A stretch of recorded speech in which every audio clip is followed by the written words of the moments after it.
ఈ రోజు పార్లమెంట్ లోక్సభలో 8 మంది ఎంపీలను సస్పెండ్ చేయడం జరిగింది. దాంట్లో నన్ను కూడా ఈ రోజు సస్పెండ్ చేయడం జరిగింది. కేవలం అధికారంలో ఉన్నటువంటి బీజేపీ ప్రతిపక్షంలో ఉన్నటువంటి నాయకులకు సమస్యల మీద మాట్లాడేటప్పుడు మైక్ కట్ చేయడము, మైక్ ఎందుకు కట్ చేస్తుర్రు అని చెప్పి గొడవ చేస్తే చివరికి సస్పెన్షన్ దాకా వచ్చింది. గత 2 సంవత్సరాలుగా అంటే లీడర్ ఆఫ్ అపోజిషన్ గా ఉన్నటువంటి రాహుల్ గాంధీ గారు ఎన్నో దఫాలుగా ఎన్నో సందర్భాలలో ఎన్నో డిబేట్లలో వాస్తవాలు మాట్లాడడానికి ప్రయత్నం చేస్తే హౌస్ ని డిస్ట్రాక్ట్ చేసే విధంగా అపోజిషన్ పార్టీ ఎంపీలను రెచ్చగొట్టి ఆయన మాట్లాడేటప్పుడు ఆయన మైక్ కట్ చేసి ఎదురుగా బీజేపీ ఎంపీలకు మైకులు ఇచ్చి వాళ్ళతోటి చిల్లర వల్లర మాటలు మాట్లాడించి మమ్మల్ని రెచ్చగొట్టి దేశ ప్రజల ముందు మేమేదో తప్పు చేస్తున్నట్టు మా వల్లనే హౌస్ లో అడ్జెండ్ అవుతున్నట్టుగా ఎన్నో సార్లు ఈ యొక్క టాక్టిక్స్ ని పేల్ చేసినటువంటి పరిస్థితి. ఈవెన్ ప్యానల్ స్పీకర్స్ కూడా లోక్సభలో ప్యానల్ స్పీకర్స్ వచ్చినప్పుడు వాళ్ళకు ముందే దిశా నిర్దేశం చేసి పంపిస్తున్నారు. ఏమనంటే రాహుల్ గాంధీ మాట్లాడేటప్పుడు ప్యానల్ స్పీకర్స్ కి ఇన్స్ట్రక్షన్స్ ఏ విధంగా ఇస్తున్నట్టు కనపడుతుందంటే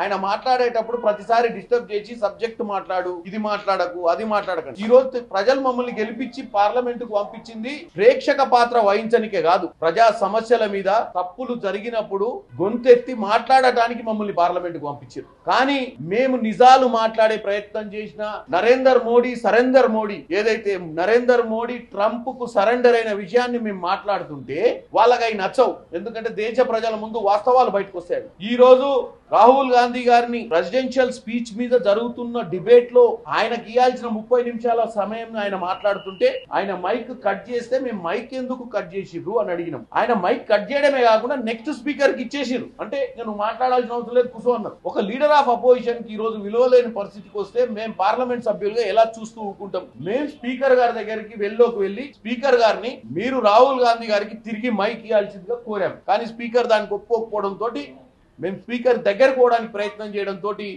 మా మీద మిస్బిహేవియర్ కింద మమ్మల్ని ఈరోజు పార్లమెంట్ నుంచి సస్పెండ్ చేయడం జరిగింది. వీళ్ళు పార్లమెంట్ నుంచి సస్పెండ్ చేసినంత మాత్రాన ప్రశ్నించే గొంతులు ఆగవు. మేము ఈ రోజు పార్లమెంట్ ఫ్లోర్ మీద అడగాల్సినవి డిబేట్ లో మేమందరం మాట్లాడతామని చెప్పి మమ్మల్ని సస్పెండ్ చేసినా మేము అదే సబ్జెక్ట్ ని బయట మీడియా వేదికల మీద ధర్నా చౌక్ లో పోయి కూడా మాట్లాడతాం. ఎందుకంటే నోర్లు మూయించాలని 11 ఏళ్ల పాలన ప్రజలకు మంచి జరగనప్పుడు మేము ప్రశ్నించడానికే ఇక్కడ ఉన్నాం. కానీ పదే పదే మా గొంతులు నొక్కే ప్రయత్నం చేసినా దానివల్ల ప్రయోజనం ఉండదని తెలియజేస్తున్నాయి. సభలో ఉన్నటువంటి మిగతా ఎంపీలు సభలో డెఫినెట్ గా వాళ్ళని ప్రశ్నిస్తారు.